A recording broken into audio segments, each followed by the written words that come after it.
क्या आप शहरी क्षेत्र में अपना घर बनाना चाहते हैं? अगर हाँ तो ये वीडियो आपके लिए है। बस कुछ आसान स्टेप्स मैं आपको दिखाऊंगा कि कैसे आप सरकार की वेबसाइट पर जाएं और फॉर्म भरें और अपना घर पाने की प्रक्रिया शुरू करें।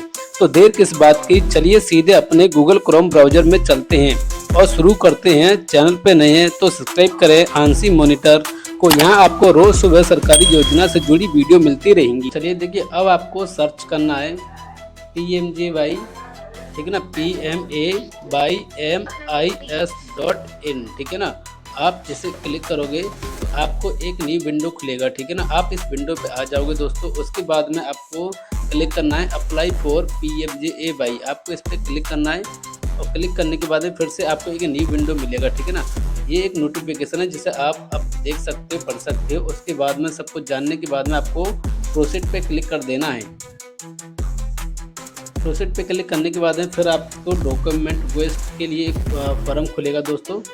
तो आपको थोड़ा सा नीचे आना है और आप इसमें डॉक्यूमेंट देख सकते हो, इसमें क्या क्या मांगा गया है। जब आप फॉर्म अप्लाई करोगे तो ये डॉक्यूमेंट आपके पास होना जरूरी है। इसमें देखिए आपके पास यानी लाभार्थी के पास में आधार कार्ड, परिवार के सभी सदस्यों का आधार कार्ड होना जरूरी है और आवेदन के बैंक का पासबुक होना, ठीक है ना।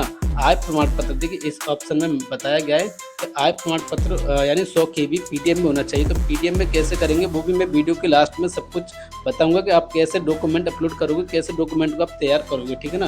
दूसरा डॉक्यूमेंट में आप देख पा रहे होंगे, इसमें बताया गया है भूमि दस्तावेज, ठीक है ना।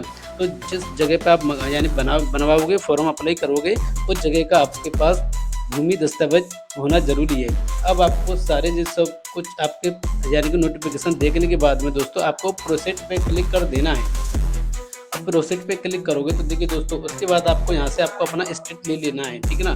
दूसरा ऑप्शन में आप इसमें आप अपना इनकम सर्टिफिकेट का इनकम डाल देना है। जो आय प्रमाण पत्र होता है दोस्तों उसमें इनकम लिखा होता है मंथली, ठीक है ना। वो मंथली इनकम आप इसमें डाल दोगे और उसके बाद में आपको बेनिफिशियरी लेट कंसिडरेशन पे क्लिक करोगे। अब थोड़ा सा फिर नीचे आओगे तो देखो ये 2 पॉइंट आप समझ लीजिए। पहले देखिए ये वाला, ये आपको बता रहा है कि भारत में कहीं भी अगर पहले ही आपका पक्का मकान बना हुआ है तो आप यस कीजिए, अन्यथा नो कीजिए, ठीक है ना। अब देखिए दूसरा ऑप्शन आपको देख पा रहे होंगे, इसमें बताया गया है कि यानी कि 20 साल के अंडर में अगर आपने पहले अगर PMJY योजना का लाभ लिया है तो आप यस कीजिए, अन्यथा आप नो कीजिए, ठीक है ना। तो मैं अब आपको फॉर्म फिल करके बता देता हूँ। तो दोस्तों देखो, आपको सबसे पहले अपना स्टेट सेलेक्ट करना है, जैसे मैं इसमें कर रहा हूँ, जैसा आपको कर लेना है। आप अपने इनकम सर्टिफिकेट के अनुसार आप इसमें इनकम डाल दीजिए, ठीक। उसके बाद में अब मैं इसे नो करता हूँ, आप अपना यस नो आप कर लीजिए अपने हिसाब से। और उस पर अब देखिए चेक क्लिक पे क्लिक कर देना है। अब क्लिक करने के बाद में दोस्तों आपको इस ऑप्शन में आधार नंबर डालना है। इसमें नाम एज पर आधार, ठीक है ना। इसमें आधार कार्ड में जो नाम है वो नाम इधर डाल देना है। तो दोस्तों जब आधार नंबर और अपना नाम डाल दोगे, फिर उसके बाद आपको नीचे आना है और चेक क्लिक पे बॉक्स पे क्लिक करना है और उसके बाद में जनरेट OTP पे क्लिक कर देना है। दोस्तों आप इसमें OTP डाल दीजिए। अब सबमिट करने के बाद में फिर आपके सामने एक न्यू पेज खुलेगा। अब देखिए उसमें थोड़ा सा नीचे स्क्रॉल करना है। इसमें आपको अगर पैन कार्ड है तो दोस्तों आप अपना पैन का नंबर डाल दीजिएगा, अन्यथा नहीं है तो खाली छोड़ दीजिए, ठीक है ना। इसमें आपको डेट ऑफ बर्थ डालना है, इसमें आपको अपना मोबाइल नंबर डालना है, ठीक। अब देखिए इसके अंदर आपको जेंडर सेलेक्ट करना है। फिर आपको इसमें मैरिड यानी आप अनमैरिड, मैरिड, शादीशुदा जो भी है आप यहाँ से सिलेक्ट कर सकते हो, ठीक। थोड़ा सा नीचे आएंगे और देखिए ये पूछ रहा है आर योर ऑन और वन, यानी क्या आप अनाथ हैं, तो यस और नो क्लिक कर सकते हो। फिर उसके बाद अब इसमें यानी देखने को मिलेगा, देखिए इसमें बता रहा आधार के अनुसार पिता का नाम, तो आप इसमें डाल दीजिए, ठीक है ना। अगर पिता आधार के अनुसार पिता का नाम इसमें डालना है, ठीक है ना। अगर पिताजी हैं या एक्सपायर हैं तो आप यहाँ से सिलेक्ट कर सकते हो। दोस्तों इस जगह पे सारे ऑप्शन हैं। अगर पिताजी मौजूद हैं, ठीक है ना, तो आप नाम डालोगे तो उसके सामने आपको दोस्तों अपना आधार नंबर डाल देना है उस कस्टमर का, ठीक है, यानी कि पिता का, माता का, जो भी है, ठीक। अगर वो स्वर्गीय यानी ख़त्म हो चुके हैं दोस्तों तो ये आधार नंबर का ऑप्शन हट जाएगा। अब आपको क्या करना है, ठीक है, इसमें बाद आपको मदर का आधार नंबर डाल देना है, यानी मदर का पहले नाम डालना है दोस्तों, फिर उसका आधार नंबर डाल देना है, ठीक। अब इसके बाद में आपको यहाँ से पूछ रहा है कि रोजगार की स्थिति, यानी आप क्या रोजगार करते हो, तो इसके अंदर आप अपने अकॉर्डिंग आप सेलेक्ट कर लोगे, ठीक है ना। मजदूर जो भी चीज़ें, लेबर है तो आप लेबर पे क्लिक कर सकते हो, ठीक है ना। नॉट एम्प्लॉय में यानी कोई भी आ सकता है, ठीक। अब अदर में भी क्लिक कर सकते हो दोस्तों, अदर का भी ऑप्शन है।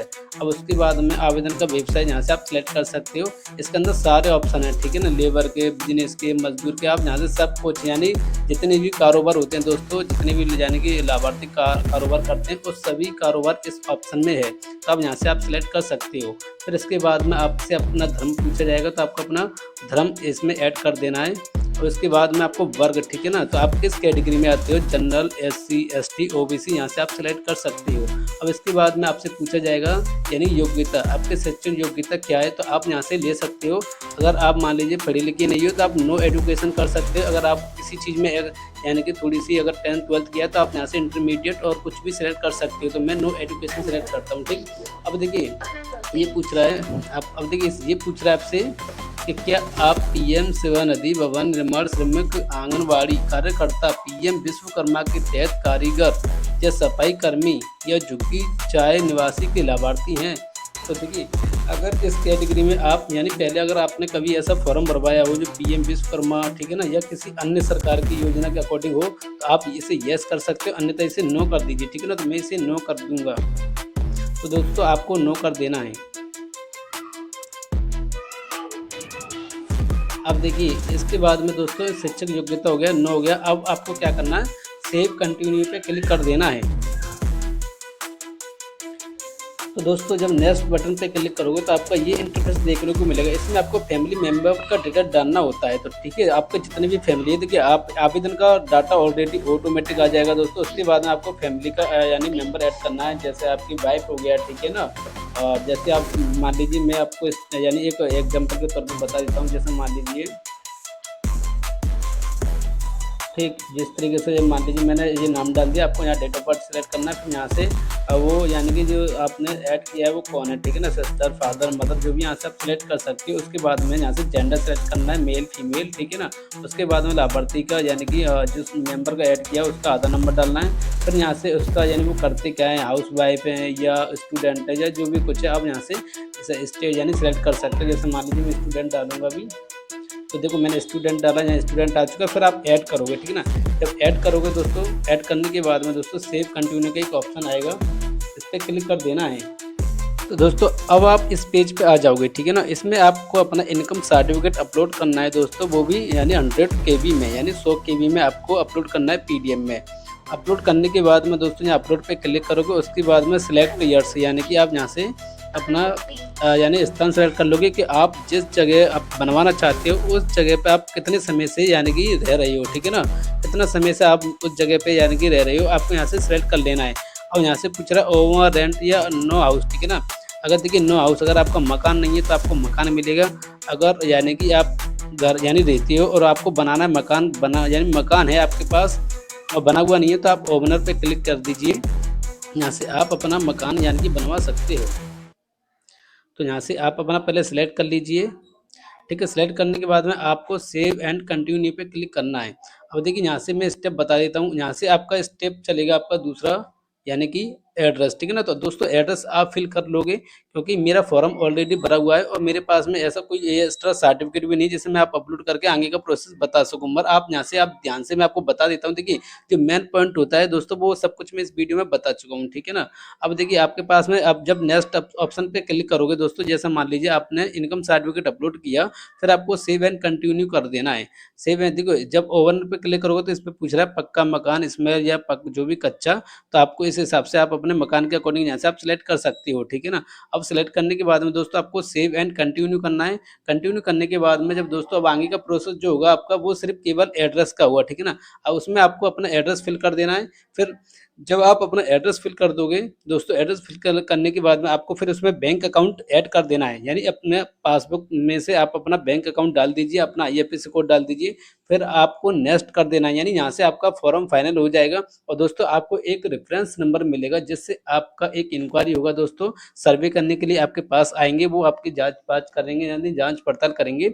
और उसके बाद रेफरेंस नंबर से आप दोस्तों चेक कर सकते हो कि आपका फॉर्म किस स्टेट पे पहुंचा हुआ है, मतलब स्टेटस क्या दिखा रहा है, कहाँ तक पहुंच गया, वो सब कुछ इस वीडियो में यानी कि दोस्तों स्टेट चेक कर सकते हो। तो दोस्तों आज की वीडियो यहीं तक, और दोस्तों चैनल पर नए हो तो प्लीज़ चैनल को लाइक एंड सब्सक्राइब करना, ताकि आने वाली वीडियो का नोटिफिकेशन आप तक पहुँच सके। जय हिंद, जय भारत।